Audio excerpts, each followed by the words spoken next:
Stanislas Nordet, la parité est au centre. Donc, nous proposons ce soir une réflexion autour de la place des femmes dans le théâtre public.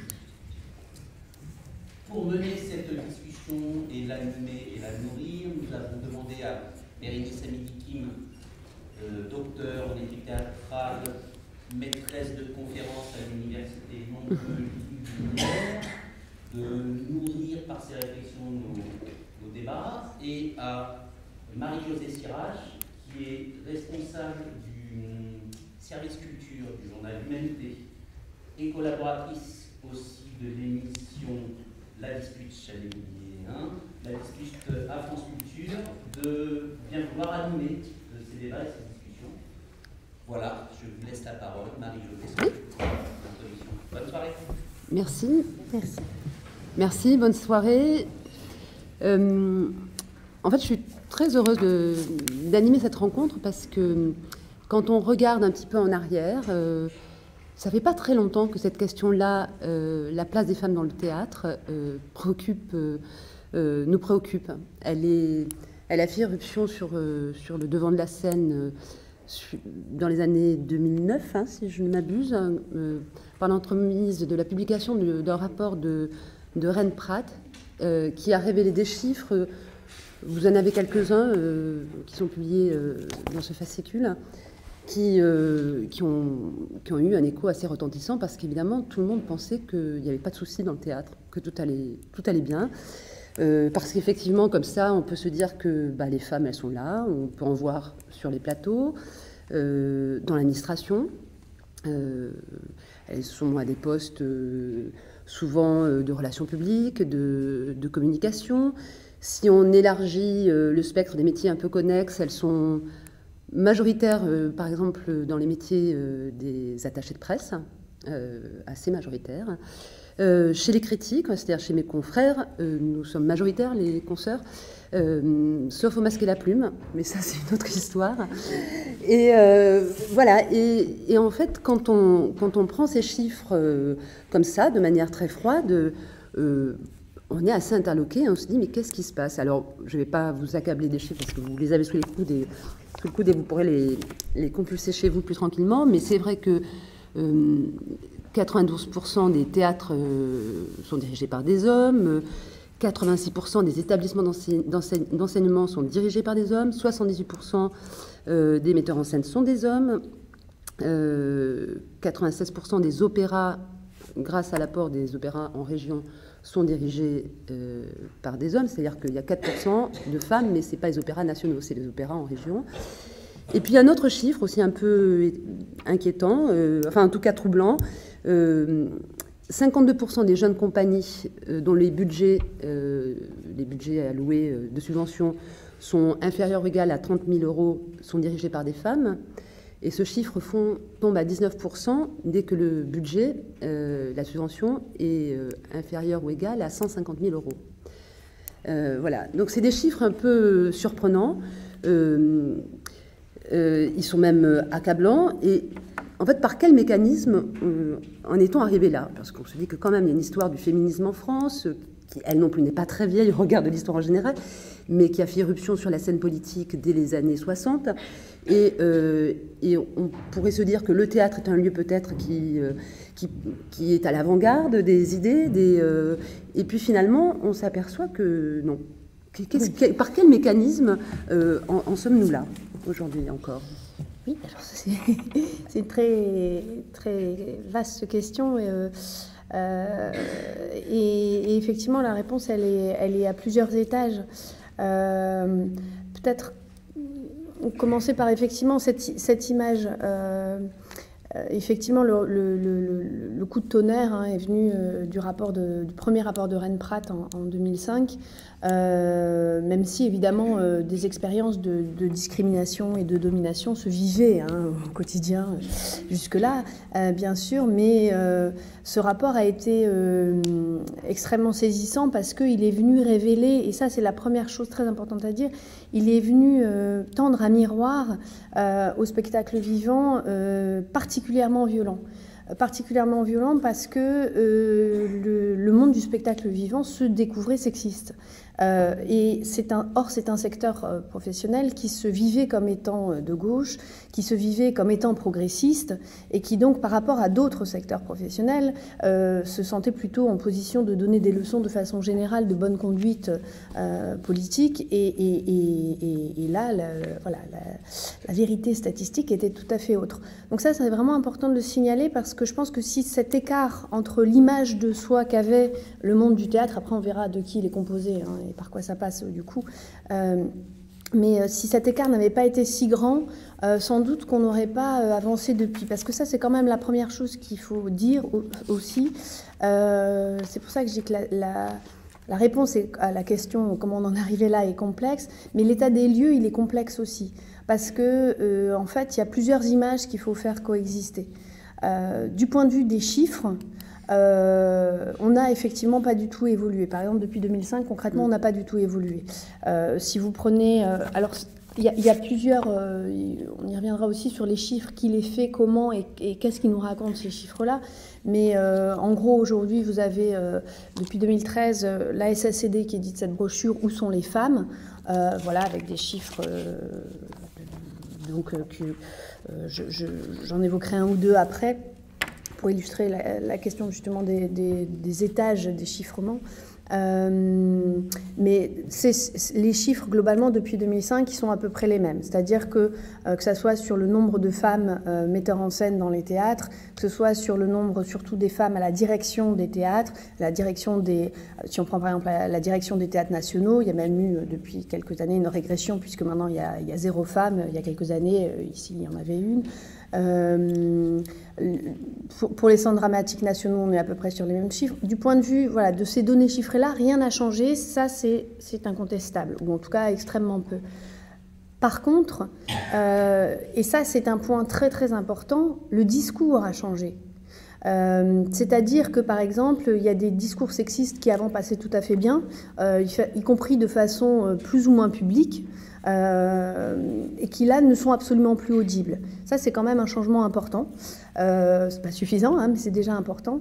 Et surtout, ce qui est très important, c'est que le discours des institutions et le discours des pouvoirs publics est extrêmement offensif.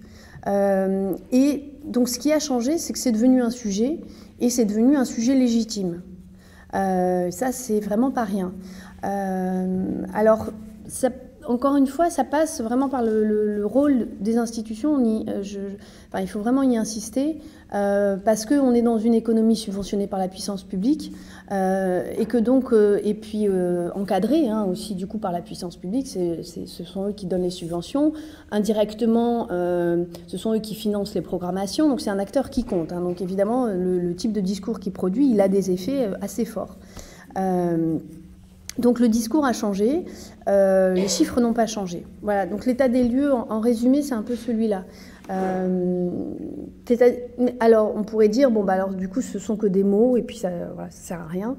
Pas du tout, parce que, et ça Reine Pratt dans le rapport de 2006, elle le dit déjà, elle dit en gros sur ces questions-là, il y a plusieurs étapes, il y a plusieurs phases par lesquelles il faut passer. La première phase, c'est celle du diagnostic. Donc le diagnostic, c'est son premier rapport. Voilà. La deuxième phase, c'est la phase de sensibilisation.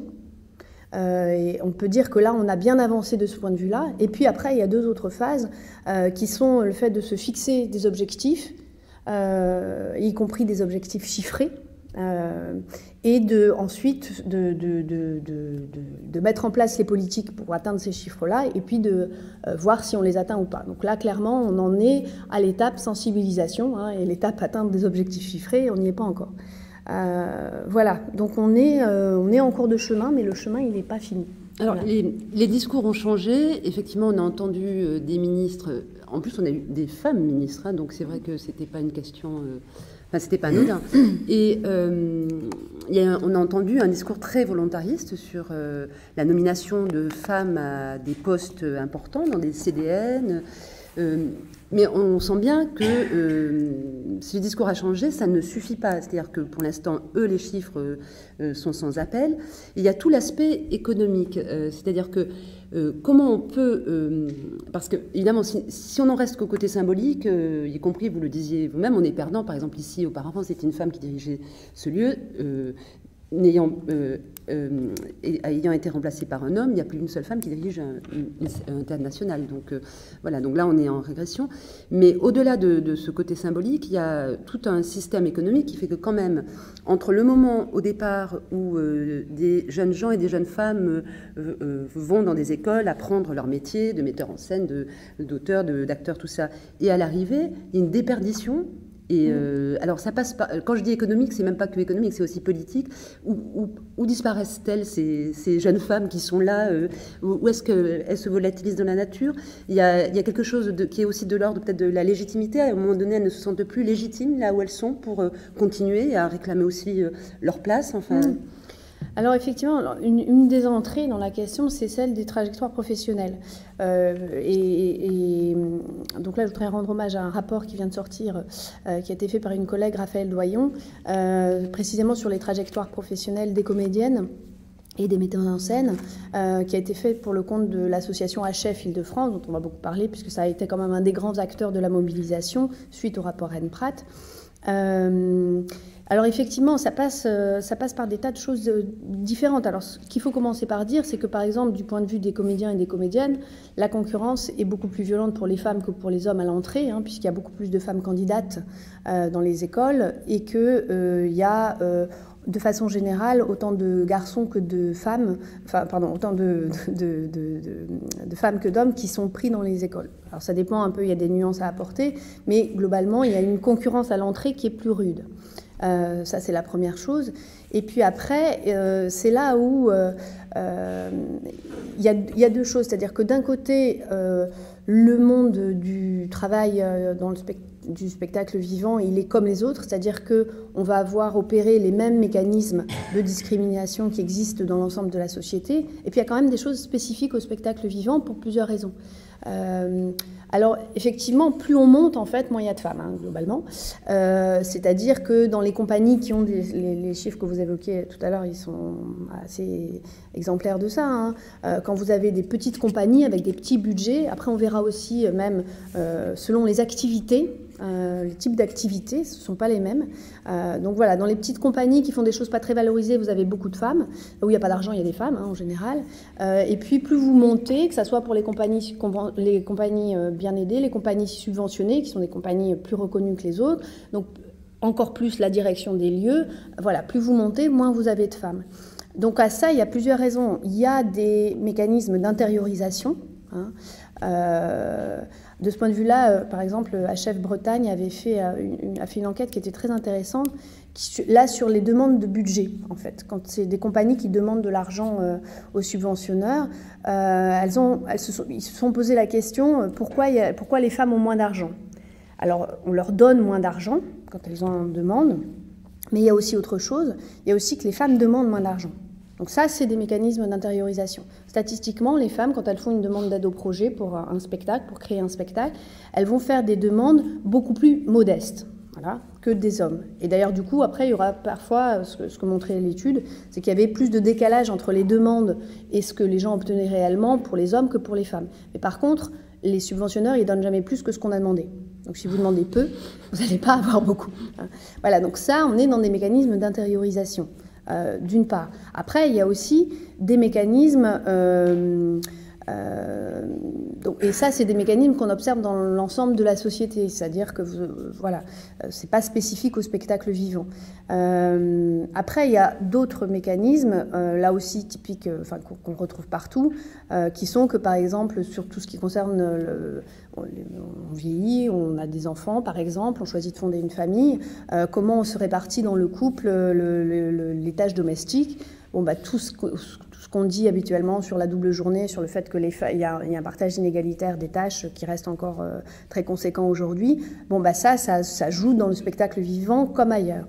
Sauf que, c'est là où on arrive aux choses spécifiques, il y a des facteurs spécifiques qui alourdissent les discriminations et qui font que le monde du travail artistique, il est plus discriminant que d'autres. Pour des raisons toutes simples, qui sont que c'est des métiers dans lesquels on va travailler les soirs et les week-ends, dans lesquels on va avoir besoin de partir en tournée, et que du coup, ça pose des questions beaucoup plus tendues sur le partage des tâches domestiques. Donc les comédiennes restent jeunes au sens où elles ont plus de mal à rester dans la profession que les hommes. Voilà, ça c'est un facteur. Il y a aussi dans les autres facteurs spécifiques au spectacle vivant le fait que souvent ce sont des intermittents et que la façon de prendre en compte le congé maternité dans l'intermittence est tout à fait problématique. D'ailleurs, c'est pour ça que se sont montés des collectifs d'intermittents spécifiques, les maternitantes, parce qu'il y a vraiment des questions là propres à ce monde-là. Donc voilà, il y a une sorte de mélange à la fois de critères propres à ce monde-là, et puis de mécanismes qui sont là comme ils sont dans l'ensemble de la société. Et c'est pour ça que c'est important de lutter sur les deux fronts. Et dans les choses qui jouent aussi, et ce que montre très bien le rapport de Raphaël Doyon, là, récent, où elle a fait vraiment des enquêtes, une enquête de détail, où elle a fait beaucoup d'entretiens, c'est aussi le fait de nier la réalité. Et donc, ce que montre l'enquête, c'est qu'il y a énormément de femmes qui, tout en subissant des discriminations, elles parlent, dans les personnes qui ont été interrogées, il y a notamment des femmes qui ont été victimes de harcèlement sexuel et qui, tout en racontant qu'elles ont été victimes de harcèlement sexuel, peuvent dire aussi mais je vois, enfin, pour moi, la question de l'égalité homme-femme, elle ne se pose pas dans le spectacle vivant. Donc voilà, il y a aussi ça a à voir aussi avec l'état de la conscience politique des artistes. Donc ça, c'est quelque chose qui est important, qui est assez peu dit, mais voilà, les artistes sont partie prenante aussi des discours, et je dirais que les pouvoirs publics prennent plus à bras le corps le sujet aujourd'hui, en tout cas, encore une fois, du point de vue du discours, mais il est extrêmement important ce discours, que les artistes eux-mêmes. Ça reste encore compliqué à formuler. Mais quand je vous entends dire que les femmes demandent moins d'argent, qu'elles ont intériorisé tous ces aspects discriminatoires, cette histoire de la double journée, mais ça voudrait dire quoi? Qu'elles sont en partie responsables aussi de cette situation? Elles la subissent, elles la taisent, elles la cachent Ah ben oui, il y a des femmes qui la taisent et qui la cachent, bien sûr.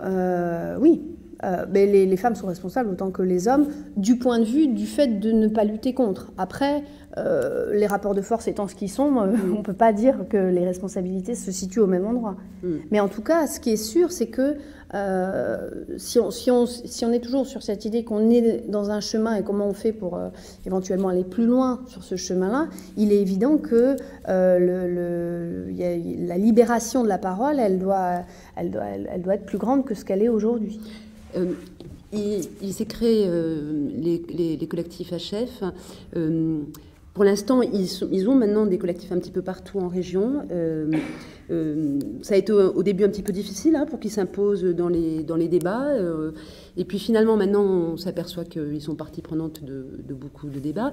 Il y a eu une rencontre il y a peu à la Colline où c'était quand même assez tendu, si je puis dire, entre des directeurs de CDN ou de Théâtre National qui étaient certes bienveillants, puisqu'ils souhaitaient débattre de la question de la place des femmes dans le théâtre. Mais voilà, et en même temps, il y a eu un affrontement. Ce sont des questions qui, non pas qu'elles soient taboues, elles ne le sont plus en tout cas, mais qui, pour l'instant, posent problème. Oui. Alors, en l'occurrence, le sujet de la polémique dans le cadre de ce débat-là, c'était pas sur la place des femmes. C'était pas ça. C'est une question extrêmement importante, qui est la question de l'élargissement des causes et l'élargissement de la question des discriminations hommes-femmes à d'autres formes de discrimination. C'est là-dessus qu'il y a eu à la fois des tensions, mais c'est là-dessus aussi qu'il y a des débats, et notamment il y a des débats très forts au sein d'HF pour savoir à quel point on élargit ou pas la question de la place des femmes à la question de la place de ce que certains vont appeler la diversité culturelle ou les minorités visibles, ou pour le dire dans d'autres termes aussi, comment on intègre pas simplement les questions de genre, mais aussi les questions des rapports de race et de classe. C'est-à-dire pourquoi on... et derrière, il y a aussi la question pourquoi on trouve que c'est important qu'il y ait des femmes, ou qu'il y ait des noirs, ou qu'il y ait des gens issus des classes populaires sur scène. Quel est l'enjeu qu'il y a derrière? Et c'est là-dessus qu'il y a plusieurs positions qui s'affrontent, tout simplement, que ça soit sur la question de l'élargissement, ou que ça soit sur les termes dans lesquels on procède à cet élargissement, et sur les enjeux qu'il y a derrière. Donc, et alors, là aussi, ce qui est intéressant de rappeler, c'est que cette question-là, la question de l'élargissement, qui est polémique aujourd'hui pour HF, c'était une question qui était à l'origine du rapport Rennes-Prat. C'est-à-dire que dans le premier rapport Rennes-Prat, elle dresse une espèce de... c'est un rapport de la mission égalité, hein, et pour elle, les questions d'égalité, c'était pas que les questions d'égalité hommes-femmes. Donc elle a fait ce premier rapport en disant, dans ce rapport-là, je me focalise là-dessus, et c'est vrai que c'est ce qui a pris ensuite ce qui a occupé le devant de la scène, mais dès le départ de ce projet-là, il y avait l'idée d'un élargissement. Et là, tous les acteurs concernés ne sont pas d'accord sur cette question. Je voudrais qu'on revienne un petit peu sur la question de la discrimination, enfin sur les critères de sélection, par exemple, pour attribuer les subventions. Vous disiez qu'en règle générale, les femmes demandent moins, donc forcément, elles ont moins d'argent. Mais est-ce qu'il y a des critères qui sont aujourd'hui écrits, qui disent, est-ce qu'il y a une volonté plus que d'affichage de tenir compte de la place des femmes et donc de subventionner autant de compagnies de femmes que d'hommes, ou est-ce qu'on est encore au balbutiement, ou la question ne peut pas se poser comme ça? Si, elle se pose en fait très concrètement comme ça. Alors, par exemple, alors il faut peut-être que je fasse un détour aussi en expliquant d'où je parle et comment j'en suis venue à cette question-là, puisque moi, ce qui m'intéressait, c'est de façon plus large la question des inégalités dans le spectacle vivant et surtout, en fait, je suis venue à cette question parce que je faisais et je fais toujours une enquête que j'appelle sur la fabrique de la valeur esthétique. Moi, ce qui m'intéresse, c'est qu'est-ce qui fait, à la fois, c'est ce que font les sélectionneurs, les subventionneurs, les programmateurs, mais c'est aussi ce que vous faites, ce que moi je fais quand on voit des spectacles, on dit celui-là il me plaît, celui-là il me plaît moins. Et souvent aussi, on ne dit pas seulement ça, on n'est pas dans la subjectivité, on dit celui-là il est bien, celui-là il est moins bien. Donc on pose des jugements de valeur et des jugements de valeur esthétique. Et puis donc, encore une fois, les spectacles que vous voyez, c'est parce qu'ils ont été présélectionnés que vous les voyez. Et ils ont été présélectionnés avec l'idée qu'ils valaient mieux que d'autres. Donc il y a des spectacles qu'on va subventionner, des projets qu'on va subventionner et d'autres qu'on ne va pas subventionner. Donc moi, la question en fait de l'égalité homme-femme, je l'ai rencontrée indirectement à travers cette enquête-là. Alors, la première chose que je peux dire, donc ce que j'ai fait, c'est que j'ai fait des entretiens avec toute une série d'acteurs de la sélection, des experts DRAC, des gens qui sont au ministère de la Culture, des gens qui sont à Arcadie, qui est une agence régionale en Île-de-France. Et puis ensuite, j'ai observé des commissions de subvention. Je m'attendais... on a toujours un horizon d'attente quand on fait une enquête, et je dois avouer que je m'attendais à voir des situations de discrimination. Et j'ai collaboré notamment avec l'association HF, et elles avaient une attente qui était en me disant mais alors comment ça marche, où est-ce que ça se voit dans la sélection? Et à l'échelle de la subvention, ma difficulté, c'est que je ne l'ai pas vue, en fait. La discrimination, je ne l'ai pas vue directement. J'ai même vu plutôt le contraire, c'est-à-dire que j'ai vu que, pour une commission DRAC, pour la première fois, il y avait autant de projets femmes, de projets portés par des femmes que de projets portés par les hommes qui étaient au départ dans les candidats. Et la première chose qu'a dit le chef du service théâtre, c'est à l'arrivée, il faut qu'il y en ait autant. Voilà. Donc on est dans un volontarisme politique qui ne va pas jusqu'à dire, même s'il y en a moins à l'entrée, on en met plus à l'arrivée, enfin on en met autant à l'arrivée, mais en tous les cas, il y a ce volontarisme. Après, le problème, c'est qu'est-ce qui fait que c'est une exception qu'on ait autant de projets portés par des femmes que de projets portés par des hommes. Et l'autre chose, ça c'est un point très très important aussi, c'est quels sont les montants, encore une fois, hein, les montants des subventions. Voilà, on parlait tout à l'heure des mécanismes d'intériorisation et également des différences de subventionnement. Par exemple, il y a aussi où est-ce qu'on est programmé. Est-ce qu'on est programmé dans la grande salle ou est-ce qu'on est programmé dans la petite salle, à quel budget on a eu pour produire. Ça, c'est un affinement de chiffres, par exemple, qu'on commence à faire, hein, mais qui est aussi évidemment très important. Parce que même si on a autant de projets subventionnés de femmes et d'hommes, il faut savoir si on a les mêmes montants de subventions, hein, évidemment. Donc la question, la discrimination, on ne l'observe pas directement. Par contre, et c'est pour ça que c'est un élargissement qui me paraît très important, on va l'avoir indirectement. Et c'est là où moi je l'ai rencontré la question, parce que, précisément par le fait que moi je venais avec la question de la valeur esthétique. Parce que concrètement, dans les commissions de sélection, il y a des hiérarchies très fortes qui se font. Et actuellement, alors il y en a une qui est de longue date et une autre qui est plus récente.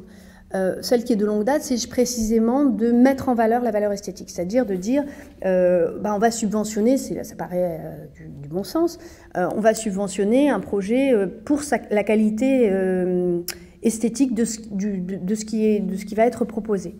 Sauf que par exemple, ce qu'on remarque, c'est que à l'échelle de l'ensemble des compagnies, pas simplement des compagnies subventionnées, hein, mais à l'échelle nationale, la grande majorité des compagnies, et en particulier des compagnies qui sont dirigées par des femmes, de quoi vivent-elles? Elles ne vivent pas, en fait, des revenus de la création artistique. Elles vivent aussi de tout ce qu'on va appeler le travail de terrain, c'est une expression qu'on entend beaucoup, ce qui revient à dire des ateliers, des actions de sensibilisation, des formes participatives avec des habitants, etc., qui sont en général pas financées avec de l'argent qui vient de la culture, mais avec de l'argent qui vient de la politique de la ville, des politiques sociales de façon générale. Et ces projets-là, ils sont dévalorisés. Au sens où j'avais une conversation assez édifiante de ce point de vue-là avec un ancien conseiller DRAC qui m'avait dit, en gros, je lui parlais justement de ces différents types de projets. Il m'avait dit, c'est sûr qu'à partir du moment où vous commencez à vous investir dans les actions de terrain, vous n'arriverez plus jamais à avoir de l'argent pour vos projets artistiques. Et ce qui était formidable, c'était précisément qu'il ne le disait pas, mais il le montrait hein, visuellement. On voyait qu'il y en avait un qui était en dessous de l'autre, hein, très clairement, que ce qui est de l'ordre il parlait des deux tiroirs, hein, et il y en avait un qui était en dessous de l'autre. Le tiroir de tout ce qui est... il y a encore un peu l'idée que c'est de l'animation socioculturelle et de bas étage et qui est clairement dévalorisé dans le discours là, pour le coup, dans le discours des pouvoirs publics. Donc c'est pas directement est-ce que c'est un projet porté par une femme ou est-ce que c'est un projet porté par un homme, mais c'est la dévalorisation d'un certain type de projet qui, statistiquement, est beaucoup plus porté par des femmes. Ça, c'est le premier critère de discrimination indirecte. Et le deuxième critère, parce que celui-là, il est très ancien, en gros, il date du moment de la création du ministère des Affaires culturelles, où on a séparé amateurs, professionnels, et on a fait du ministère de la Culture un ministère de l'art professionnel, et où on a mis jeunesse et sport à part. Donc, ça, c'est assez ancien. Par contre, il y a un deuxième critère qui devient de plus en plus tendu et qu'on demande de plus en plus aux sélectionneurs de prendre en compte, c'est le critère maintenant c'est vraiment dit comme ça, du professionnalisme. Et donc, on va subventionner des projets qui ont l'air professionnels. Alors, professionnel, ça veut dire quoi? Ça veut dire qu'ils ont l'air viables économiquement. C'est-à-dire qu'on ne demande plus seulement aux experts DRAC, par exemple, de porter un jugement sur la valeur esthétique, de dire là, le projet, il a l'air formidable, il y a des interprètes qui ont l'air très bien, etc. On va leur demander d'encourager des projets solides et des projets qui vont aboutir, des projets qui vont pouvoir tourner bien, longtemps, des projets qui ont un bon budget, pas simplement en termes de beaucoup de budget, mais aussi un budget solide avec des partenaires solides. Enfin, voilà, quelque chose qui a l'air professionnel. Mais alors, qu'est-ce qu'il y a justement derrière ce mot-là et comment ça vient rencontrer la question de l'égalité homme-femme? Concrètement, on retombe sur des questions de quantité de moyens de production. C'est-à-dire qu'un spectacle professionnel, c'est aussi un spectacle qui n'a pas l'air amateur, qui n'a pas l'air mal fait. Mais un spectacle mal fait, c'est aussi un spectacle qui n'a pas eu assez de répétitions, par exemple. Un spectacle mal fait, ça peut être un spectacle où vous avez un effet spécial qui a l'air cheap, un peu. Des fois, il a l'air cheap parce qu'il l'est concrètement, c'est-à-dire qu'il n'y a pas eu assez d'argent pour qu'il soit plus, voilà, à la fois plus testé, que les matériaux utilisés soient ceux qui étaient rêvés initialement. Donc, on est sur des questions de moyens de production. Et c'est là qu'on retombe sur la question du fait que les femmes en ont moins. Donc, à chaque fois, c'est pour ça que c'est vraiment important d'élargir le champ. Parce que sinon, on ne la voit pas, en fait, la discrimination. Parce qu'elle passe par des biais indirects. Et c'est important de l'élargir aussi pour les sélectionneurs, pour les pouvoirs publics, parce qu'eux-mêmes, ces opérations-là, ils n'y sont pas attentifs. Alors qu'ils revendiquent, et je pense avec une certaine authenticité, cette préoccupation. De toute façon, ils la revendiquent parce qu'elle leur est imposée, hein, concrètement. Donc, on peut leur faire confiance. Ça, ils la prennent à bras-le-corps. Mais les mécanismes indirects, ça, ils ne les prennent pas en compte parce que pour eux, il n'y a pas de rapport, en fait. Donc, c'est pour ça que c'est vraiment important, cet élargissement-là. Mais ce que vous dites sur la différence selon que... dès lors que l'on travaille aussi loin des plateaux, c'est-à-dire qu'on s'investit dans l'action sociale, les ateliers d'écriture, enfin bon, ou des actions de sensibilisation, ça me rappelle un échange que j'avais eu avec Zaya Zouani, qui est chef d'orchestre. Elle est chef d'orchestre, c'est l'orchestre Divertimento, pardon. Elle est directrice du conservatoire à Stein, en Seine-Saint-Denis. Donc Zaya, elle cumule, c'est une femme, elle est d'origine maghrébine, elle vient d'un quartier, d'une ville assez populaire en Seine-Saint-Denis, donc elle a franchi tous les obstacles et elle est sur tous les terrains. C'est une fille extrêmement vigoureuse, qui est très énergique et elle me disait que quand elle se produisait avec son orchestre au Châtelet ou à Pleyel ou à la Philharmonie, elle avait affaire directement avec le ministère de la Culture. Quand elle est à Stein ou en Seine-Saint-Denis, où elle travaille sur le territoire auprès des enfants, là, c'est le ministère de la Ville. Voilà. Donc, tout d'un coup, là, voilà. Et elle dit, je ne vois pas pourquoi on segmente comme ça mon activité professionnelle, que je considère, voilà, ça fait partie d'un tout. Je suis aussi bien sur le terrain en train de diriger mon orchestre qu'en répétition, voilà. Sur la question du professionnalisme et des critères esthétiques, mais c'est des critères totalement subjectifs. Enfin, ça veut dire quoi? Qu'il y a un cahier, il y a un cahier qui décide de quelles sont les esthétiques aujourd'hui qui sont porteuses sur. Enfin, c'est étrange. Hein. Du coup, on a l'impression. Alors, est-ce que c'est pour ça qu'on finalement on se dit qu'on voit toujours un peu les mêmes? Alors ça, c'est un sujet en partie. Enfin là, pour le coup, où on élargit vraiment, on peut. Oui, ben ça, en tout cas, c'est une question tout à fait passionnante, celle de l'accrochage entre la revendication d'une subjectivité extrême du jugement de la part des sélectionneurs et l'idée qu'il y a quand même derrière ça une universalité de leur goût. Mais est-ce qu'il y a autant d'hommes que de femmes dans les comités de sélection? Alors, il n'y a pas vraiment Alors, je répondrai en deux temps. La première chose, c'est que j'ai pas les chiffres généraux. En fait, je dis ça parce que, juste une petite incise, parce que tout le monde s'est ému suite à la publication de la liste des grands prix pour Angoulême. Et on s'aperçoit qu'effectivement, ne figurait aucune femme à l'arrivée susceptible de remporter le grand prix, puisque si on entendait les explications un peu vaseuses du chef, c'est qu'aucune n'avait une œuvre digne de pouvoir être récompensée par un grand prix. Mais il se trouve que parmi les gens qui sélectionnent les futurs grands prix, je ne sais plus s'ils sont 10 ou 15 ou 20, il n'y avait qu'une seule femme. C'est-à-dire et en plus, une femme, je crois, une féministe, donc, mais totalement écrasée. Donc il y a quelque chose, je me dis, si effectivement, dans les comités de sélection, là où on décide des subventions, tout ça, les femmes sont minoritaires, forcément, ça va... Ouais, alors, c'est là où je dirais qu'il faut répondre en deux temps. Bon, il n'y a pas de chiffres globaux et il y a une énorme diversité de situations. En 2005, je crois qu'il y avait 2 DRAC à peu près paritaires, Île-de-France et Picardie, je crois. Et inversement, Pays de Loire était un petit peu en retard, hein, parce qu'il y avait 3 femmes et 18 hommes. Voilà.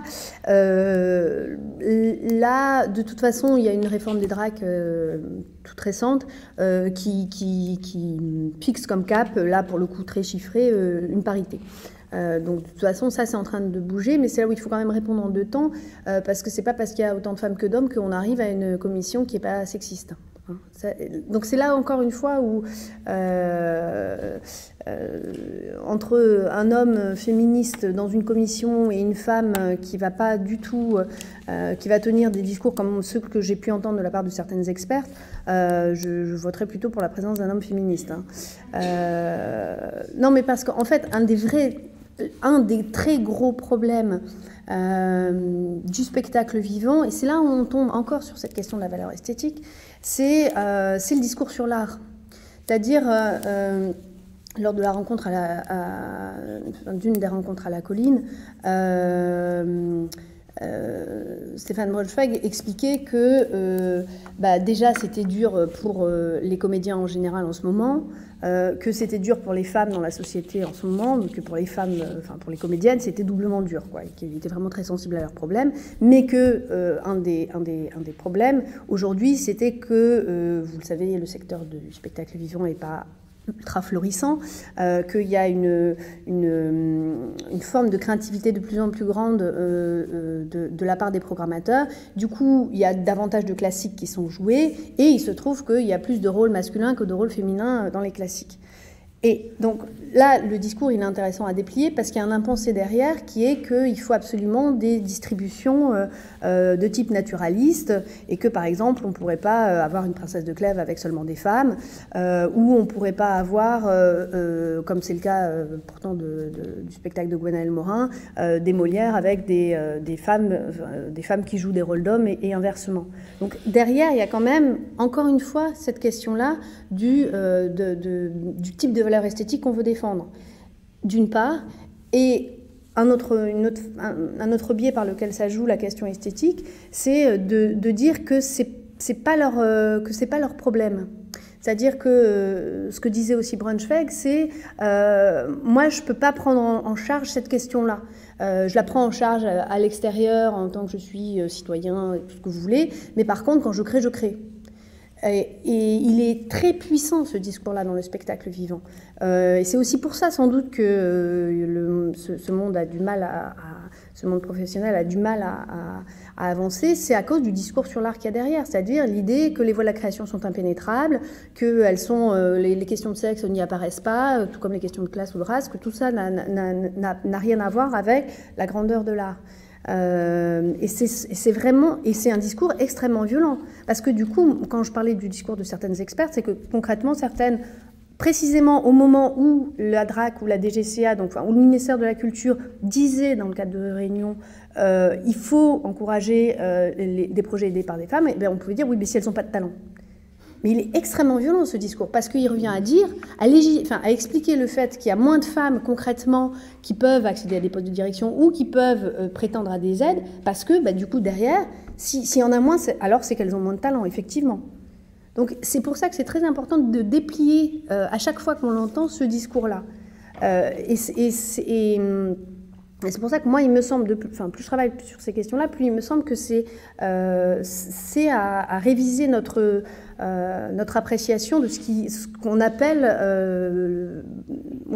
valeur esthétique. C'est ça, pour moi, l'enjeu principal. Enfin, ça me paraît être la chose qui est la moins faite et la plus importante à faire. Je me rappelle, il y a 4-5 ans, il y avait une rencontre à Chef au Festival d'Avignon. Et était parmi nous une actrice suisse et très, très féministe, très combattante, et qui disait nous, de toute façon, on a pris la décision, on ne joue plus avec les hommes et on prend tous les rôles. Et donc ça avait provoqué un grand éclat de rire, mais tout le monde avait applaudi. Enfin, c'était très. Et voilà. Alors je ne sais pas si Magali Montoya a raisonné comme ça, mais en tout cas, c'est vrai que le spectacle, Sa princesse de Clèves, avec non seulement que des femmes pour l'ensemble de la distribution. Et et je trouve ça extrêmement beau, c'est d'une beauté, d'une force. Et voilà, moi j'étais complètement subjuguée par le fait qu'on passe de manière tellement limpide, tellement évidente tout d'un coup que le prince de Clèves soit une femme qui le joue. On l'oublie complètement au bout d'un moment. Je trouve ça très beau, très courageux, parce qu'effectivement, elles sont encore minoritaires, ces metteurs en scène qui vont de l'avant. Je ne sais pas si c'est un choix, je crois qu'elle est dans la salle, peut-être qu'elle nous en dira 2 mots. Et en plus, ce que je trouve très beau, c'est que, parce qu'il y a aussi des discriminations dues à l'âge, par exemple, quand Signoret dit « Mon temps mûrit, moi je vieillis », je trouve que dans la distribution d'hier, elle est intergénérationnelle, et c'est très, très beau aussi d'entendre, de voir ces actrices et cet éventail d'âge représenté et qui portent ensemble cet ouvrage et cette langue et qu'elle nous donne à entendre de manière aussi belle. Voilà, donc c'était une petite parenthèse peut-être, mais alors, bon, je ne sais pas trop quelle heure il est, parce qu'on nous a dit qu'il fallait quand même que vous preniez aussi la parole, donc on ne va pas la monopoliser, parce que sinon on va dire que les femmes sont très bavardes et tout ça. Alors, la place des femmes dans le théâtre, donc ça c'était la question initiale posée. Alors, est-ce qu'elles bougent, est-ce qu'elles ne bougent pas, à quel rythme, est-ce qu'il y a des interstices où quand même ça avance un peu, ou on est encore dans du surplace? Non, mais oui, pour moi, on avance. Après, je pense qu'on avancera encore plus, à la fois, effectivement, par un volontarisme chiffré, c'est certain, mais c'est-à-dire, on a beaucoup parlé et l'enjeu symbolique est évident, des directions, des femmes à la direction d'institutions, mais donner à quelqu'un qui a eu à gérer 20 000 euros de budget, grand maximum, plusieurs millions d'euros, c'est compliqué. Et c'est compliqué aussi pour la personne. Donc le problème, il est là. C'est-à-dire que tant qu'on n'a pas mis des tas de femmes en situation d'être candidates de façon naturelle et simple, ça sera compliqué. Et c'est aussi encore une fois, faut faire attention. Enfin, ça peut aboutir à des situations extrêmement violentes. Donc le problème, il est largement en amont. Donc évidemment qu'il faut des objectifs chiffrés, mais pas seulement à la direction des théâtres. Ça vient, à mon sens, c'est bien parce que c'est important de le faire en même temps, mais il faut commencer vraiment par le bas, aussi par les aides au projet, les aides au conventionnement, etc.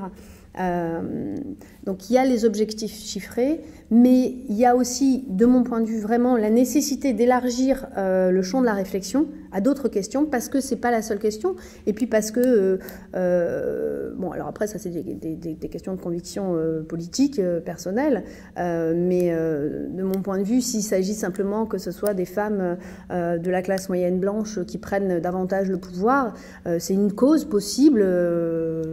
Par exemple, c'est pas la mienne.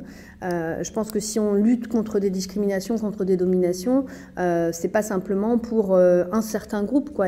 Enfin voilà, je pense que cet élargissement-là, il est nécessaire.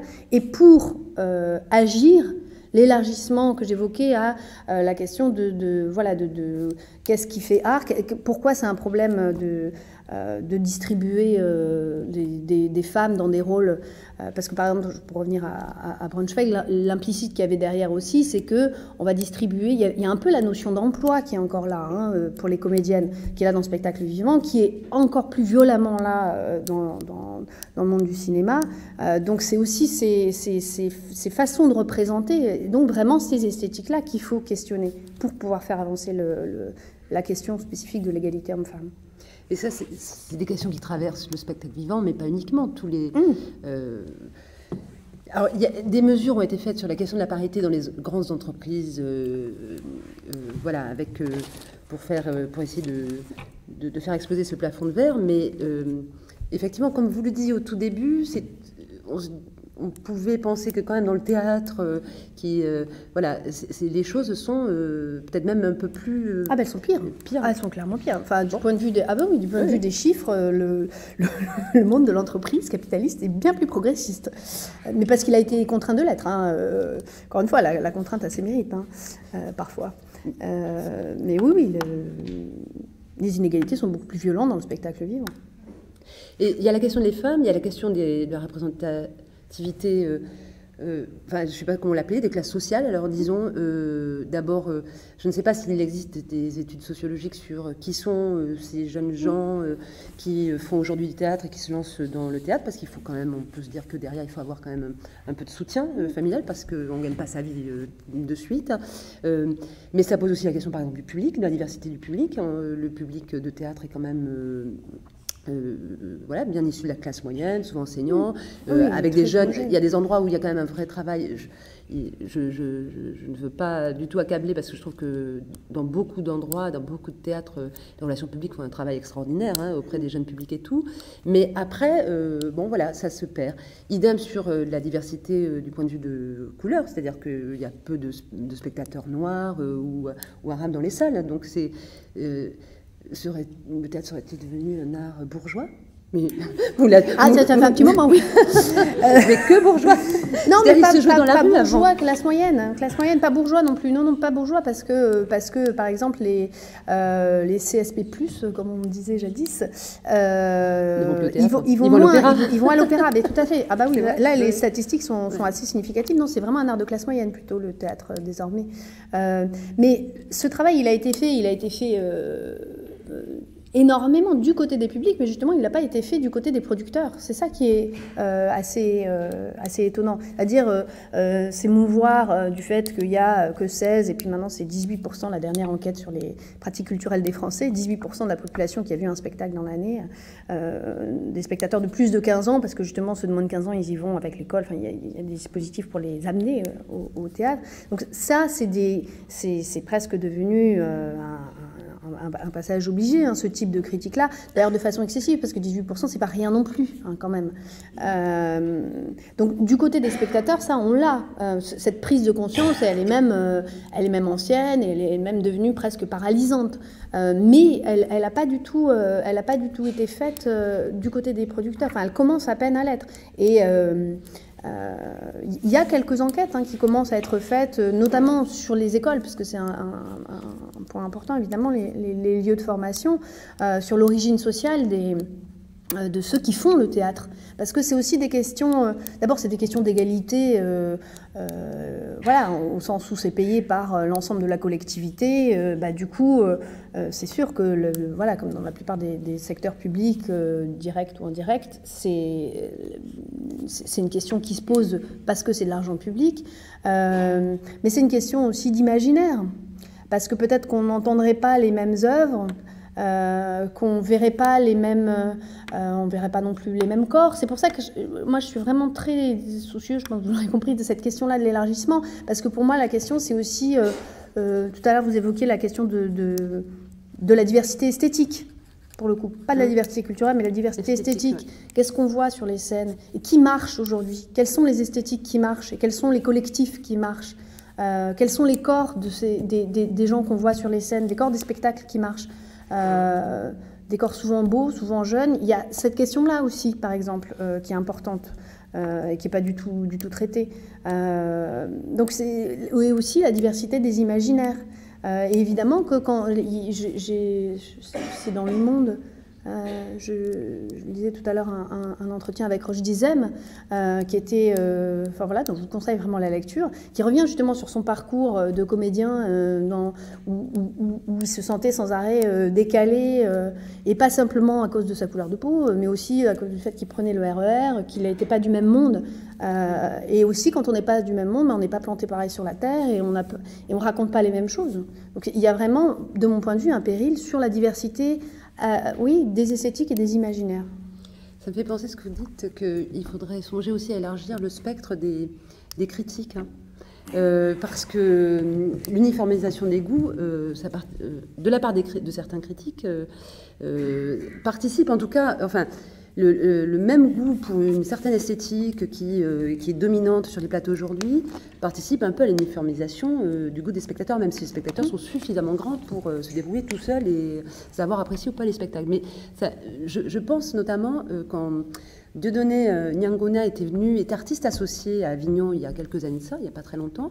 Il était venu à la Carrière Boulbon avec un spectacle qui durait plus de 5 heures, avec des acteurs donc africains, je dis africains, mais en fait, parce que j'ai un trou de mémoire, je ne sais plus s'ils étaient, du Congo, Brazzaville et de Kinshasa, donc, et de RDC.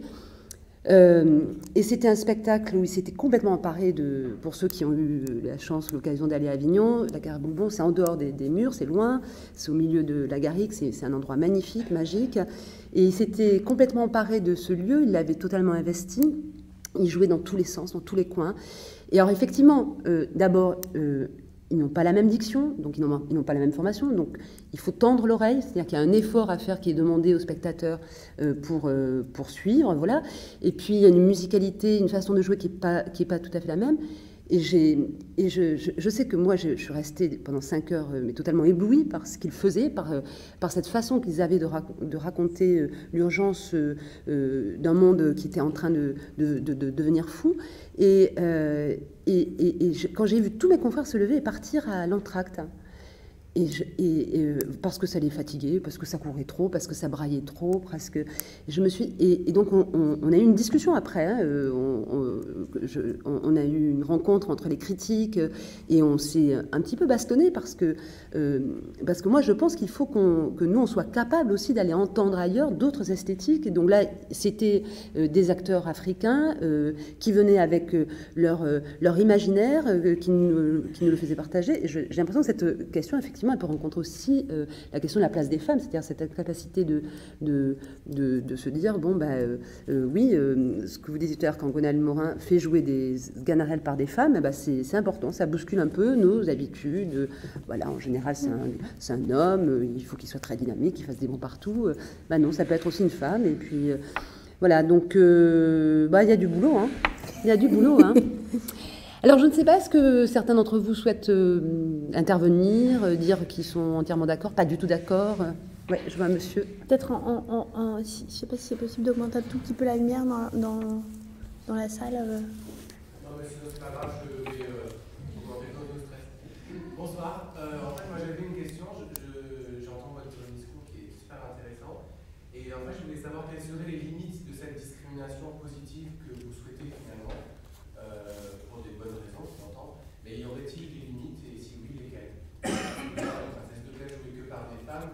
Du coup, on se pose la question pourquoi que des femmes? Est-ce que c'est un discours politique? Or, est-ce que l'art doit être politique? Enfin voilà, il y a toute cette question-là qui se mêle. Et moi, ma question, c'est de savoir quelles sont les limites, comme dans une entreprise, d'avoir un certain taux de femmes, un certain taux. Voilà. Bah oui, on parle vous l'avez dit, on parle dans une entreprise, donc moi je parle chiffré. Et donc voilà, quelles sont, selon vous, quelles seraient les limites s'il y avait vraiment une discrimination positive à mettre en place dans le monde du théâtre? La limite de la discrimination positive, c'est qu'il y en a besoin.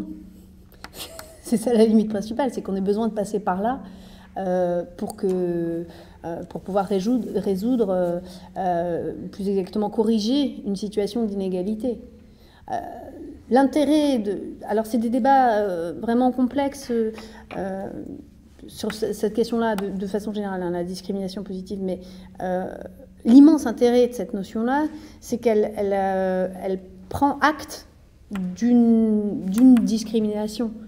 C'est-à-dire, je précise ça parce que là, je le disais tout à l'heure, quelque chose d'assez saisissant. Donc, il y a eu le prix d'Angoulême, on en a beaucoup parlé. Il y a eu les Oscars aussi, dont on avait forcément entendu parler. Enfin, ils se sont émus eux-mêmes. Et là aussi, il y avait la présidente de l'Académie des Oscars est une femme, elle est noire. Et elle n'avait rien dit avant que d'autres fassent éclater le scandale. Et Charlotte Rampling a eu une réaction admirable. Elle a dit que c'était du racisme anti-blanc, en fait, ce tollé qu'il y avait eu. Voilà. Comme si, du coup, on voulait discriminer les hommes et on voulait discriminer les blancs. Tout ce scandale qu'il y avait eu. Mais du coup, ce discours-là, il est d'une violence extrême parce qu'il vient à nier ce contre quoi vient lutter la situation initiale qui est celle d'une discrimination. La discrimination positive, la formule même, elle est problématique. Mais elle vient dire, on est en train d'essayer de lutter contre une discrimination existante. C'est pour ça que je vous dis, la limite de la discrimination positive, c'est qu'on en ait besoin. Pour moi, après, évidemment que c'est effectivement problématique, mais pour moi, là où ça va être problématique, c'est pour ça que je pense qu'il y a la question Mais c'est des questions extrêmement complexes, parce que si je reprends le cas du spectacle vivant, le cas des nominations, évidemment que c'est important, à partir du moment où on veut faire émerger une question, de mettre en lumière combien il y a de femmes à la direction des théâtres nationaux. Évidemment que c'est extrêmement important. Le problème, c'est que si on met, encore une fois, quelqu'un qui n'a pas du tout les épaules, mais c'est pas parce qu'elle est une femme qu'elle n'a pas du tout les épaules, c'est parce que si d'un seul coup, on vous met une immense somme d'argent et on vous donne une très grande équipe à gérer alors que vous l'avez jamais fait, ça va être effectivement compliqué, comme ça serait compliqué pour n'importe qui, et comme c'est compliqué pour n'importe qui. Donc le problème, c'est qu'il faut créer des situations où on ait beaucoup de candidates, comme on a beaucoup de candidats, parce que les femmes n'ont pas moins de talent que les hommes. Il n'y a pas de raison génétique à ça. Ou alors on admet, mais c'est pour ça qu'encore une fois, il faut à chaque fois déplier. Ou alors on accepte de dire que les femmes ont un cerveau moins grand que celui des hommes, comme celui des Noirs, et donc on admet l'extrême violence et l'extrême racisme et l'extrême caractère inacceptable de ces discours-là. Le problème, c'est qu'on est dans des situations où il y a des tas de choses qui sont licites parce qu'elles restent relativement tacites. Mais voilà. Sauf que les femmes, quand même, ne se bousculent pas au portillon, c'est-à-dire qu'elles sont moins nombreuses à candidater. Bien sûr qu'elles sont moins nombreuses à candidater, mais encore une fois, parce que y en a moins qui sont en situation de le faire. Parce que quand on vous a porté depuis tout, et parce que ça commence avec l'école, enfin je ne vais pas vous dire, je ne sais pas si vous connaissez tous ces des enquêtes, des expériences qui sont faites dans les écoles, comment d'ailleurs c'est le fait que ça soit les professeurs des écoles soient majoritairement des femmes, ça joue là aussi, qu'il y a aussi des femmes des maîtresses d'école qui ne traitent pas de la même façon les petits garçons et les petites filles, tout ça s'apprend dès la petite enfance, hein. Il y a des tas de mécanismes différents et qui se cumulent, en fait. Le problème, c'est que ça se cumule depuis tout petit, donc ça se naturalise, parce que c'est invisible, vu que c'est partout. J'avais une question par rapport aux écoles, justement, parce qu'à vous entendre, on s'imagine qu'il y a une grosse responsabilité pour les futurs artistes de demain. Et est-ce qu'on les sensibilise, on aiguise leur sensibilité sociologique et politique quand ils sont en formation? Parce que s'ils deviennent des futurs directeurs de lieux ou des futurs experts d'ARAC, ils doivent justement avoir toutes ces questions-là que vous évoquez aujourd'hui, l'internationalisation. Je me dis, mais c'est voilà, est-ce qu'il y a un travail qui est fait déjà? Je crois qu'il y a une situation extrêmement diverse selon les écoles. Donc je pourrais pas du tout en parler parce que je les connais pas toutes de la même façon, et puis parce que pour celles que je connais, il n'y a pas du tout d'uniformité, ouais. Il n'y a rien de proposé. Oui, c'est ça. Dans les cursus, est-ce que dans les cursus, il y a cet aspect-là qui existe, c'est ça? Voilà, il y a des temps vraiment de travail autour de qu'est-ce que c'est, de travail politique, en fait. Oui, sur la place des femmes. femmes. On parle de puissance publique, c'est hyper important, en fait, de parler de politique et de sociologie quand on va travailler après dans un domaine en lien avec l'art et la culture. Oui.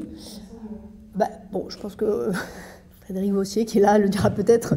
En tout cas, ça fait partie du projet de la nouvelle direction du TNS, hein, clairement. Et comme ça fait partie du projet du théâtre, ça fait aussi partie du projet de l'école, fatalement.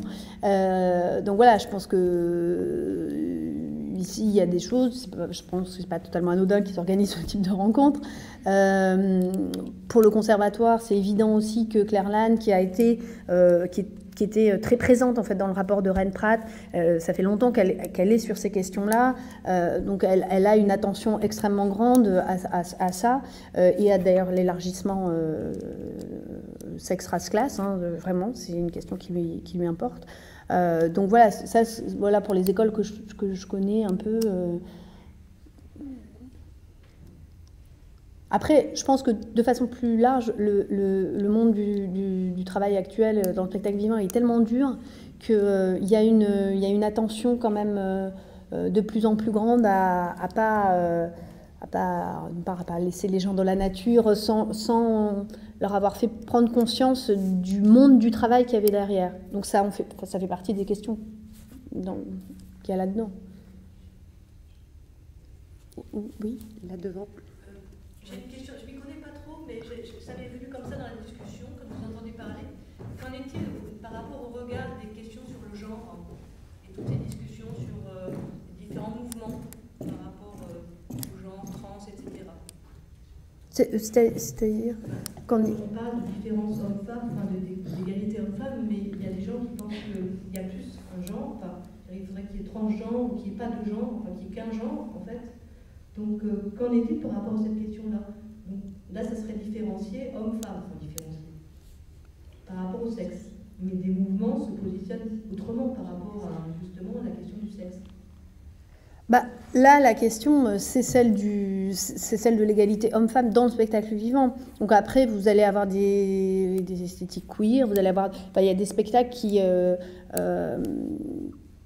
travaillent cette question-là. Après, il y a des artistes qui eux-mêmes, je pense à Fia Ménard, incarnent cette question-là dans leur personne et d'ailleurs ne le traitent pas nécessairement dans leur spectacle. C'est sûr que c'est pas une question qui est directement sur le devant de la scène, celle-là. C'est la question des rapports hommes-femmes. Par rapport, pas que par rapport au spectacle en tant que tel, mais par rapport à la façon dont ça peut être pensé sur justement une personne serait là en tant que directeur ou directrice, mais pas uniquement, enfin, pas en tant que directeur ou directrice, mais en tant que personne uniquement sans prise en compte du sexe. Enfin, vous voyez? Bah, c'est là où, de toute façon, il y a une tension politique dans dans ces questions-là, y compris dans les mouvements militants, au sens où effectivement, à un moment, ça importe que ce soit une femme ou que ce soit un homme. Mais les hommes ont tendance à ne pas avoir de sexe, c'est-à-dire, voilà, pouvoir dire que, c'est-à-dire que quand ils sont directeurs, rarement ils vont dire que c'est en tant qu'homme qu'ils sont directeurs. Par contre, quand c'est une femme, on va voir que, enfin, on va mettre en avant le fait que c'est une femme, mais aussi parce qu'il n'y en a pas beaucoup.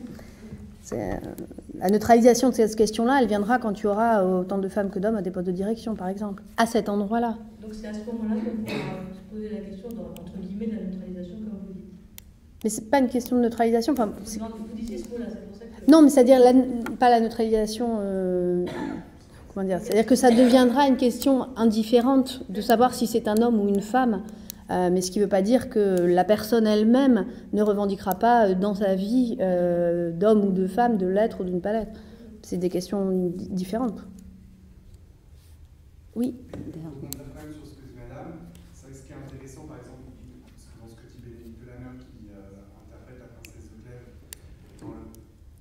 Merci. Oui, dans le spectacle de Magali Montoya. Ce qui est très beau dans ce spectacle, c'est aussi qu'il n'y a pas de question de sexualité. C'est-à-dire que ces femmes qui interprètent tour à tour des hommes, des femmes, des personnages de la cour, quand on demande à Bénédicte, mais au niveau de la façon de vivre la sexualité, par exemple, par rapport à une attirance possible, la question ne se pose pas. Et donc ça rejoint quand même la question du genre et la question de l'esthétique du coup que vous posiez, très genrée, du rôle de la jeune première qui doit être séduisante par rapport au rôle du jeune comédien qui est souvent devant la scène. Est-ce que c'est pas aussi cette question du genre et du coup aussi du rôle de la femme par rapport à l'homme, tel qu'il est aussi représenté sur les plateaux, qui n'est pas un nœud là de la question de la place des femmes dans le public? Je sais pas, parce que pour moi, la question du genre et la question du désir, c'est pas parce qu'il n'y a que des femmes en scène que la question du désir se pose pas. Le désir, ça circule.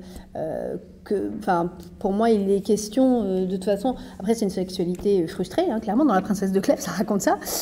Mais évidemment que les questions de désir et d'attirance, et que ce soit joué par des femmes ne l'empêche pas. En tout cas, en tant que spectatrice, c'est pas ça que j'ai reçu. Peut-être Magali Montoya, oui, peut-être que vous pourriez pas... Puisque... C'est un choix artistique qu'il n'y ait que des femmes au plateau. Mais les choix artistiques ont toujours un arrière-pays. Et cet arrière-pays, c'est que je trouve toujours qu'il y a certaines comédiennes qui s'absentent des plateaux. Parce qu'on est dans des questions de distribution, de distribution de textes classiques ou contemporains, et qu'il y a beaucoup plus de comédiennes que de comédiens, et il y a beaucoup de comédiennes que j'aime beaucoup qui disparaissent des plateaux. Donc moi, j'ai eu ce désir-là de monter La Princesse de Clèves avec des femmes, parce que c'était au théâtre aussi, et parce que le théâtre a une puissance autre que le cinéma. Si je l'avais fait au cinéma, j'aurais fait une distribution avec des jeunes gens qui auraient eu l'âge des rôles, notamment. Vous avez parlé aussi d'intergénérationnel, ça me touche beaucoup parce que c'est important pour moi qu'il y ait tous les corps au plateau. Voilà. Ça ne veut pas dire que je vais faire toute ma vie des spectacles qu'avec des femmes, mais en tout cas, il y a un désir artistique très fort, mais il y a forcément une empreinte politique derrière cette chose-là, qui est importante pour la présence des femmes et pour la présence de l'intergénérationnel aussi sur ce spectacle-là. Voilà. Et qui est une forme de résistance à quelque chose dont on est tous victimes, on sera tous victimes dans nos sociétés. Voilà, d'être mis à la retraite très tôt, d'être une femme qui vieillit, qui se ride, qui ne peut plus être belle à regarder au plateau, une femme qui est victime de son image, uniquement de ça. Et ce spectacle, c'est parler aussi d'une écriture, de la puissance d'une écriture et de la portée, j'emploie des grands mots, philosophiques de cette écriture, et de parler du désir au-delà des sexes, tout ça. Bon, voilà, donc je voulais juste dire ça, c'est difficile pour moi d'en parler, le spectacle parle mieux des choix faits que je ne peux en parler. Mais cet arrière-pays, je trouve c'est une jolie expression. Pourriez nous en dire un peu plus quand vous dites que c'est un choix artistique avant tout, mais qui est nourri par un arrière-pays. C'est-à-dire que vous-même, vous êtes passé par des expériences qui vous ont forgé une conscience féministe ou... Moi, je viens du plateau, je suis comédienne au départ, donc je suis aussi confrontée à ces histoires de choix, de désir, d'existence par le désir des autres et par le désir d'une chose plus ou moins formatée. Donc voilà, à un moment donné, c'est comment entrer en action pour réagir aussi par rapport à cette chose-là et ne pas l'accepter comme un état de fait, et puis se dire qu'on peut faire autrement aussi. Ne plus la subir. L'expression que j'aime bien, c'est... Enfin, quand on peut dire que les femmes ne se plaignent pas, elles portent plainte. Je trouve que c'est un peu un cri comme ça sur le plateau. Voilà, elles sont là et elles s'affirment, les actrices. Je trouve que c'est très beau, c'est-à-dire c'est pas vindicatif, on n'est pas là pour faire la peau des hommes, mais c'est pour dire qu'elles voilà, elles sont aussi bien que les hommes capables de porter, de faire entendre ce texte, sa musicalité, sa philosophie, ce que vous disiez, tout ce qui sur le désir, la frustration. C'est un travail aussi, travail sur l'empathie, sur l'humanité, sur les forces et les faiblesses de l'humanité, une empathie sur l'humanité entière, pour les hommes et pour les femmes. Et ça rejoint le geste d'écriture de Madame de La Fayette, enfin, l'origine, c'est ça aussi. Puis je voulais juste dire une chose aussi, c'est par rapport à cette histoire de neutre, peut-être qu'on y arrivera un jour, mais encore aujourd'hui, quand une femme rate un spectacle, on lui dit que son spectacle est raté. Quand un homme rate un spectacle, on lui dit c'est pas grave, tu vas te rattraper sur le prochain. Ça, c'est quand même quelque chose qui est très très très présent dans le métier. Voilà, c'est un peu un cri, hein, mais c'est vrai qu'on peut prendre ça avec un peu de distance et en sourire. Mais on en est quand même un peu là. Voilà.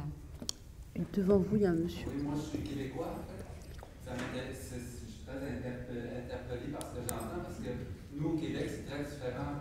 C'est la parité au niveau de la direction des théâtres. Il y a autant de femmes que d'hommes qui dirigent les théâtres, même chose pour les écoles de théâtre. Donc, et quand j'entends ça au titre sur la critique, ça m'étonne et je trouve ça un peu choquant parce que nous, ça se passe pas comme ça du tout. Et je me demande, est-ce que ce problème-là est typiquement, selon vous, c'est typiquement français? Ça se passe surtout en France ou dans les autres pays d'Europe, c'est comme ça aussi? C'est vraiment les hommes qui sont dominants? Je pense qu'il n'y a pas de généralité de situation par pays. Après, de façon générale, le truc, c'est que la question, elle se pose différemment en France, enfin, elle se pose de façon spécifique en France. Encore une fois, parce qu'il y a des directives européennes qui sont arrivées, et c'est aussi pour ça que le rapport Renprat en 2006, c'est parce qu'il y a eu la mission égalité. Pourquoi il y a eu la mission égalité? Parce que c'est des normes, en fait. De toute façon, plus les normes montent, plus elles sont justement sur à défendre de grandes idées. Et donc, c'est notamment des normes européennes qui sont venues peser un peu sur la France. Et concrètement, le fait que ça soit financé avec de l'argent public fait que ça a été observé avec attention. Et donc, du coup, c'est là où ça a déclenché une prise de conscience. Après, en Allemagne, j'avoue que je ne sais pas quelle est la situation. Je ne suis pas sûre que... c'est beaucoup des hommes. Ouais, je ne suis pas sûre qu'elle soit bien meilleure. Okay. Mais non, mais la France a une particularité, c'est que d'abord, quand même, il y a un maillage territorial de théâtre et de scène nationale et de CDN tellement important qu'au bout d'un moment, on peut faire un décompte du nombre de femmes ou d'hommes qui dirigent ces lieux. Ce qui n'est pas le cas en Espagne ou en Italie, où d'abord, il n'y a quasiment pas de... c'est des petits lieux alternatifs, machin. Soit c'est des collectifs qui vont diriger ça de manière très underground, très sans subvention, ils passent le chapeau à la fin. Après, les grandes institutions en Espagne ou en Italie, ce sont des hommes. En Grèce, le théâtre est très mal en point. En Allemagne, qu'on prenne la Schaubühne, la Volksbühne, peut-être Gorky, non, c'est une femme, mais sinon, le reste du temps, c'est des hommes. Et en Angleterre, je ne connais pas trop, mais je pense que c'est des hommes aussi. Mais ça dépend. Après, Après, il y a des femmes qui qui émergent sur la scène. Angelica Lidl en Espagne, bon voilà, maintenant tout le monde la connaît. Bon, mais c'est pas... Ok, merci. Mais c'est intéressant ce que vous dites au Québec, au Québec, la parité soit entrée dans les mœurs. Si je regarde les grands théâtres au Québec, le TNM, c'est une femme, le Rideau Vert, c'est une femme, le Trident, c'est une femme, l'Espace Go, c'est une femme. Donc ce genre de débat n'a pas lieu d'être. Non. On va tous au Québec, alors. Non, mais c'est pour ça que c'est intéressant pour nous d'être là aujourd'hui, d'entendre ça. Mais je dirais sur les scènes du Québec, par contre, évidemment, il y a plus d'hommes aussi, à cause de la dramaturgie. Surtout quand on monte les classiques, les textes classiques, évidemment, il y a plus de rôles. Puis là, après ça, c'est un point de vue de metteur en scène. On peut décider de faire jouer tous les personnages d'Andromaque par que des femmes, comme on l'a déjà fait. Mais au niveau de la direction, au niveau même des écoles, il y a 6 écoles de théâtre au Québec. Et il y en a, sur les 6, il y en a 3 dirigées par des femmes. Donc, 3 sur 6.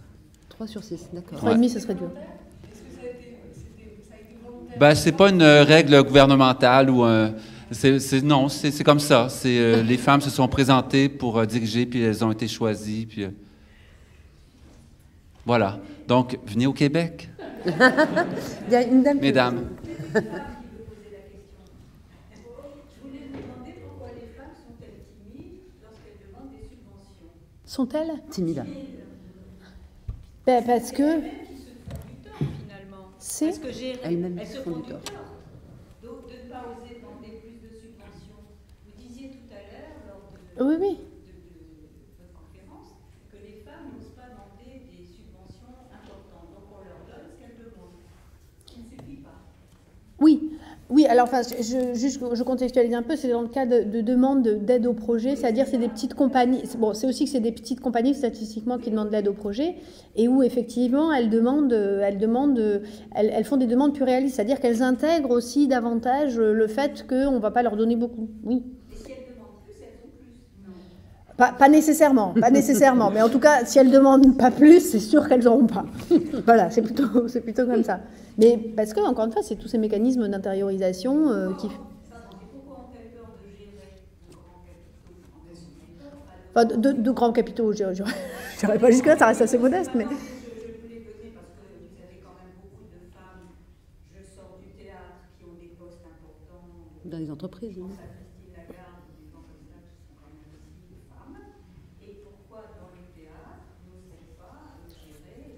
Oui, alors il ne faut pas exagérer non plus sur l'entreprise. Je disais ça aussi un peu parce que c'était marquant. Après, dans les CA des entreprises du CAC 40, il n'y a pas beaucoup de femmes. Voilà, donc on n'est pas dans une situation totalement paritaire, égalitaire dans le monde de l'entreprise. Et puis, de toute façon, c'est un monde extrêmement hiérarchisé, etc. Mais encore une fois, c'est ce que j'ai essayé de montrer, c'est qu'il y a des tas de mécanismes différents qui se cumulent. Après, je pense que une chose sur le... enfin, ça n'a pas de rapport direct, mais cette question-là du désir qui était évoquée précédemment, je voulais y revenir parce que justement, je pense que ça, c'est aussi un des grands pièges du monde du spectacle. Il y a l'image de lui-même qu'il a entretenue, mais qui continue encore d'entretenir, malgré les chiffres. Et puis il y a la question justement du désir et du déséquilibre entre les metteurs en scène et les comédiens. Et statistiquement entre les hommes metteurs en scène et les femmes comédiennes, du coup, vu les équilibres numériques. Et cette question-là, elle touche aussi les hommes comédiens. Ce déséquilibre-là, ce rapport de force-là, qui est-ce qui a le pouvoir dans le théâtre public? C'est les metteurs en scène. Qui est-ce qui a l'argent? C'est les metteurs en scène. Ce n'est pas les auteurs et ce n'est pas les comédiens.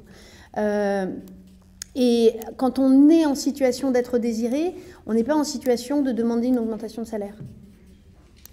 C'est ça aussi, hein, la réalité des faits qui vient, encore une fois, encore accentuer ces mécanismes-là. Alors, ça n'opère pas au moment de la sélection, sauf que qui est-ce qui demande des projets? C'est des artistes. Enfin, qui est-ce qui demande de l'argent pour des subventions? C'est des artistes. Et donc, c'est vraiment un monde du travail qui... alors moi, il se trouve que par ailleurs, j'ai travaillé beaucoup sur à la fois des spectacles qui représentent le monde du travail et puis des spectacles, le spectacle en tant que monde du travail. Et ce qui est frappant, c'est que derrière tout ça, en fait, ce que j'aurais pu commencer par dire, c'est que le monde du spectacle, c'est un monde qui ne se vit pas comme un monde du travail. Et du coup, tous les rapports de force qu'il y a dans le monde du travail ne sont pas pensés, fondamentalement. Parce qu'on n'est que dans des rapports affectifs. En plus, par rapport, si on compare même avec l'audiovisuel, le théâtre public, c'est un monde, c'est aussi le cas en danse, comment se créent les spectacles? Beaucoup par affinité et par interconnaissance. C'est-à-dire qu'il y a statistiquement assez peu d'auditions par rapport au nombre de castings qu'il y a. Donc on prend des gens qu'on connaît, des gens avec qui il y a des rapports affectifs. Ben, les rapports affectifs, les rapports de familiarité, ça fait que on ne va pas parler d'argent quand même ensemble. On ne va pas parler de rapports de force ensemble parce qu'on est au-dessus de ça, on est ailleurs, et puis de toute façon on fait de l'art, on n'est pas sur des questions bassement matérielles. Donc il y a aussi derrière tout encore une fois, un peu cet imaginaire romantique, mais qui, voilà, de l'art pour l'art, et puis de la grandeur de l'esprit, et du coup, ça permet de laisser dans l'ombre des tas de questions. C'est une vision un peu noire, hein. Désolée. Vous avez des suggestions d'amélioration de la situation? Après cet état des lieux. Proposition. J'essaie d'en suggérer quand même. Non, mais je pense que, encore une fois, on est en route. D'abord, ça, c'est la première chose à dire. C'est que, mais encore une fois, parce qu'il y a la puissance publique qui s'est mise en route et que, voilà, vu le poids qu'elle a, à partir du moment où ça deviendra obligatoire, forcément, ça aura lieu un peu. Mais, encore une fois, c'est pour ça que la question des écoles, elle est extrêmement importante. On est constat de la prise de conscience, en fait, d'exposer les faits et... Non, après, encore, il y a un peu déjà des actions. Il y a déjà un peu par exemple, concrètement, à partir du moment où un directeur d'un théâtre national se fixe comme objectif qu'il y ait autant de femmes que d'hommes dans les distributions, qu'il y ait autant de femmes que d'hommes dans les auteurs joués, qu'il y ait autant de femmes que d'hommes dans les metteurs en scène joués, rendez-vous dans 1 an, 2 ans, 3 ans pour voir ce que ça fait concrètement. Et qu'est-ce que ça fait quand un théâtre le fait, et bon, idéalement quand d'autres théâtres le font aussi. Voilà, évidemment que ça va changer. Parce que là, la limite aussi, c'est qu'on est sur la puissance publique, c'est sur les subventions qu'elle intervient directement. C'est pas sur les programmations. Oui, et donc puis, le problème, c'est sur les programmations plus que les subventions. Comme vous l'avez dit, ces mécanismes, c'est une lutte en fait contre des mécanismes qui sont ancrés dans notre inconscient collectif. Oui. Et rien de tel que pour lutter contre ces mécanismes-là que d'aller œuvrer lorsqu'elles se forgent, c'est-à-dire dans les écoles. Donc je pense que c'est une action accomplie et très élargie qu'on se doit de se donner. Et je pense qu'avec c'est une analyse complètement personnelle, mais je pense en comparaison avec ce qui se passe au Québec, chose qui ne m'étonne pas du tout, parce que justement le Québec n'a pas autant d'historique que nous. Donc notre lutte, ce n'est même pas vis-à-vis d'une discrimination raciste ou de genre, c'est vraiment contre la lutte de mécanismes, c'est un changement de notre façon de voir, de concevoir, de réfléchir. C'est très très compliqué. Ah oui. Non, mais c'est pour ça que C'est pour ça que quand on propose un programme, il faut le proposer assez large, assez étudié, assez étoffé, assez élargi, et mener toutes les actions en même temps pour aboutir, pour cibler. Parce que je ne pense pas qu'il y ait une mauvaise, une mauvaise intention vis-à-vis des femmes. Et les femmes, contre elles-mêmes, quand on dit elles s'auto-censurent, je ne pense pas qu'elles le fassent consciemment. Elles n'en sont même pas conscientes. Ah bah oui, c'est sûr.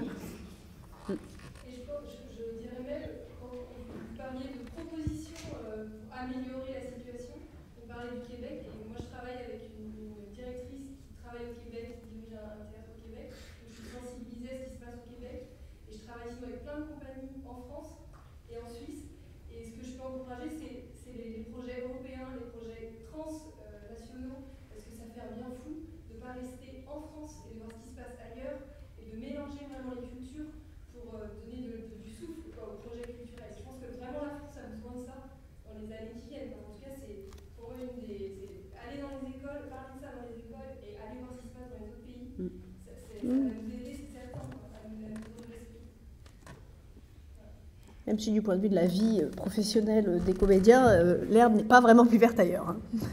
Ah non, mais après, oui. Après, il y a des lois sociales, oui. Pardon.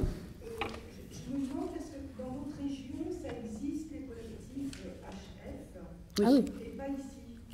Alors, pour être un peu pragmatique, là, je me demandais s'il n'y avait pas moyen en Alsace ou à Strasbourg d'initier quelque chose. Parce qu'il n'y a pas que le TNS. Il y a aussi, moi je suis metteur en scène, bah, c'est pas ouais. Si. Il y a aussi les autres. Aussi bien. Il y a aussi les autres théâtres. Et j'ai regardé un peu avant de venir les pourcentages de programmation, c'est exactement pareil.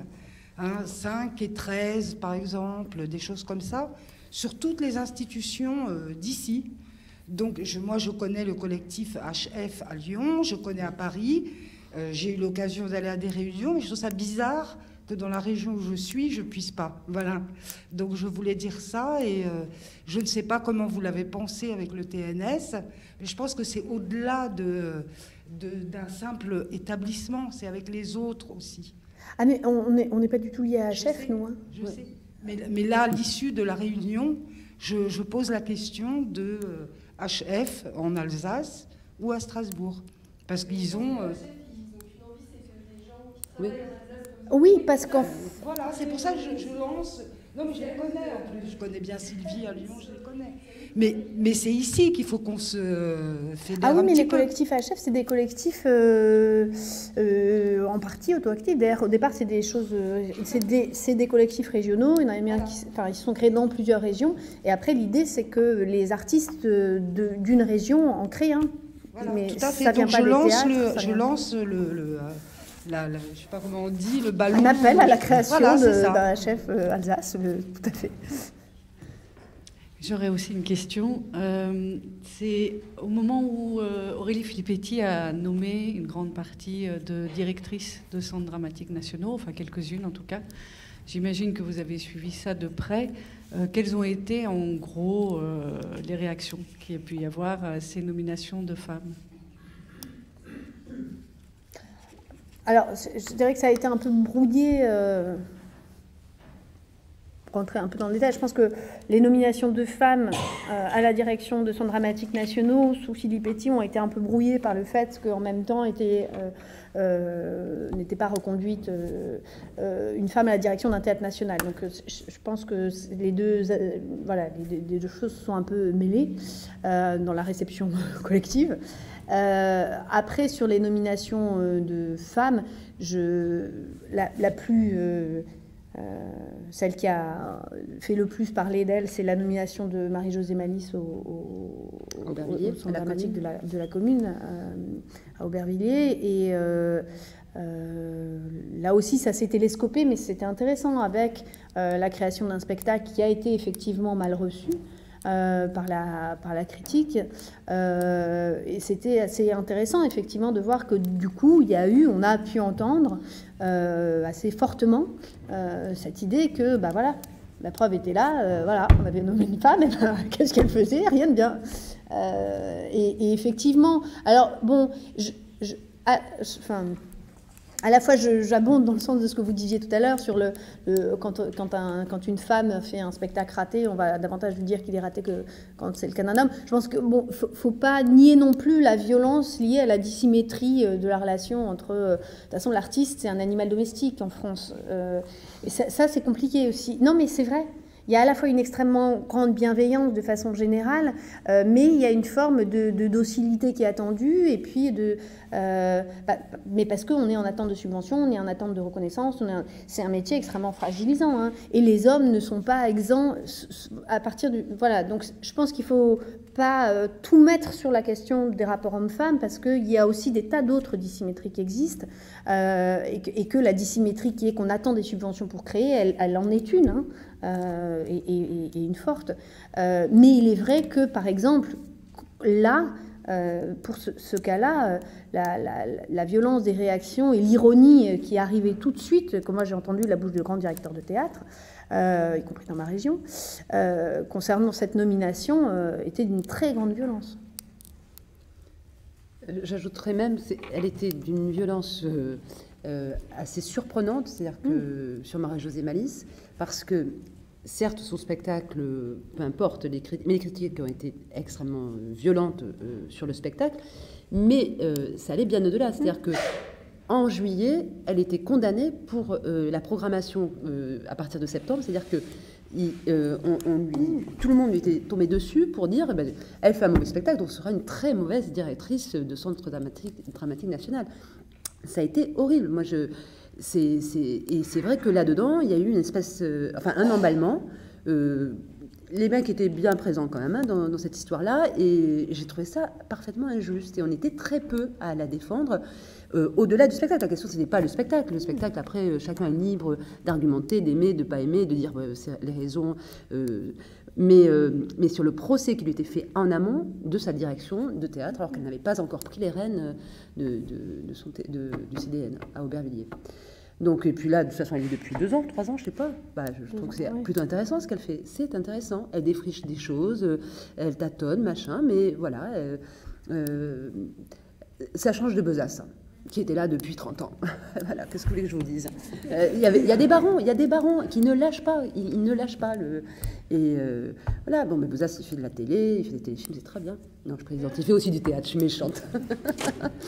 Voilà, y a-t-il encore des questions dans la salle ? Oui. Bah oui, alors. Les questions sont naïves, mais donc, il y a certains lieux qui sont touchés par cette question de la parité et qui commencent à déployer des actions pour agir. Mais le fait est que, est-ce que ces actions sont-elles menées à terme ? Je m'explique. Dans les écoles, par exemple, donc il y a beaucoup plus de femmes candidates que d'hommes, c'est un fait. Même si à l'arrivée, on prend autant d'hommes que de femmes, le fait est qu'au moment de la sélection, souvent les jurys sont composés plus par des hommes que par des femmes, ce qui fait que ces femmes sont choisies sous le regard d'un homme. Donc est-ce que ces actions arrivent bien à leur terme ?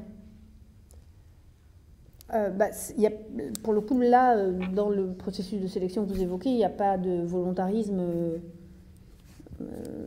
pour essayer de faire changer les choses. Donc il faudrait décider quoi, qu'il y ait de la parité dans les jurys de sélection, c'est ça. Voilà.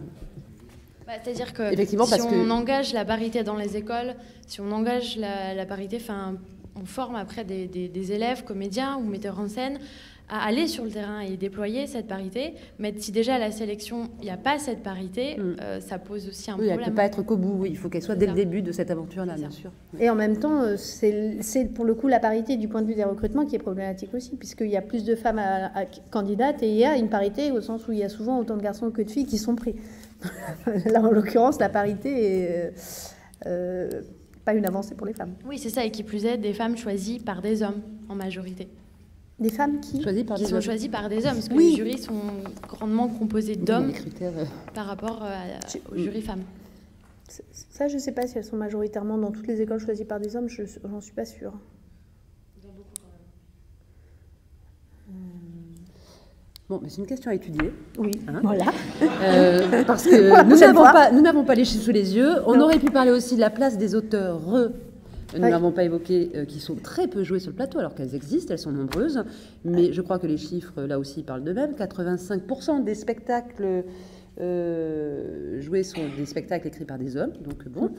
Alors, il fut un temps, dans les années 90, on se disait que le féminisme, bon, c'était bon, c'était une histoire de passé, un truc de vieillerie, et on s'aperçoit que c'est une idée neuve dans le théâtre et en Europe.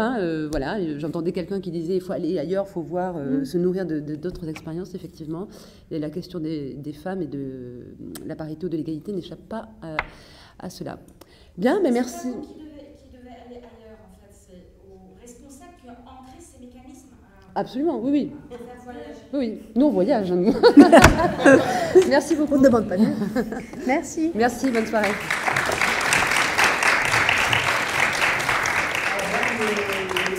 Je rappelle les prochains événements de votre saison. Donc vous avez le vendredi 5 février à 20h. On a bien tenu le temps.